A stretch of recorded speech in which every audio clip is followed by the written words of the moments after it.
carry it as a joint initiative. Thank you, Mr. Speaker. Senator Sifuna. Honorable Speaker, allow me to add my voice to what my colleagues have said regarding the statement by Senator Ojienda. As you know, Honorable Speaker, I am a regular user of that road from Kisumu to Busia, because that's the route I use to go and see my mother in the rural areas.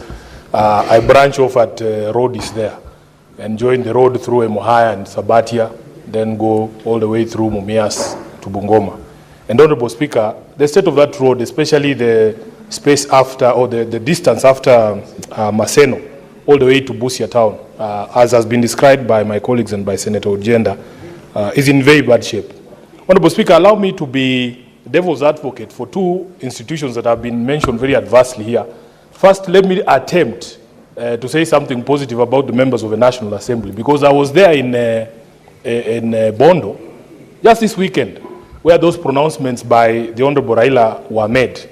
I remember hearing the leader of minority in the National Assembly, the Honorable Junet Mohammed, saying publicly that they have accepted that in the past they have been an impediment to devolution, and that they were going to change their ways. In fact, he promised that this week there will be resolution of that matter, both of the RMLF and the additional allocation to county governments. So let us give them until the end of the week, my colleagues, because luckily for them, Honorable Speaker, they are members of ODM. And in ODM, we have only very few basic rules that when Mzee Baba says left, you go left. So on this question, on this question of RMLF, Baba has said left, and Honorable Junet has agreed that he's going to take that left turn. We're waiting to see it. On the question of RMLF, I think the Senator for Kitui had called out members of the Council of Governors.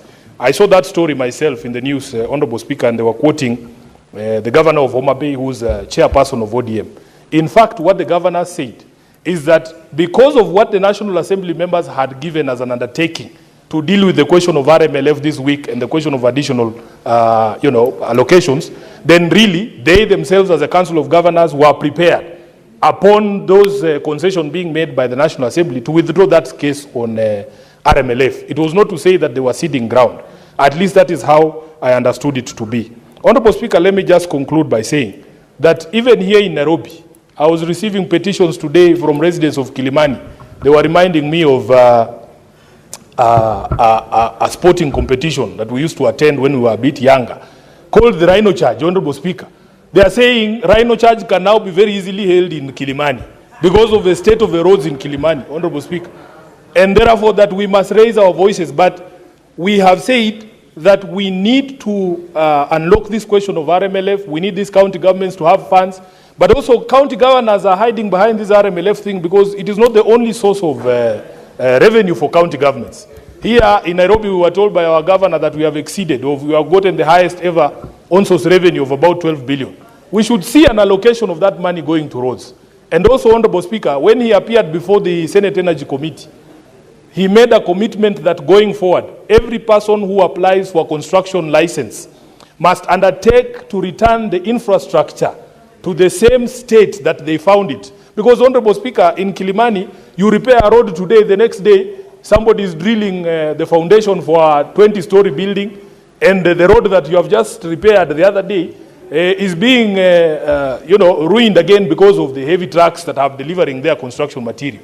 So if that is woven into our licensing regime, that if you are a developer, you must return infrastructure to the same condition that you found it, then I think we will be able to make some progress. Honorable Speaker, as we have said, we as a Senate will defend devolution at all turns. And the threats are many.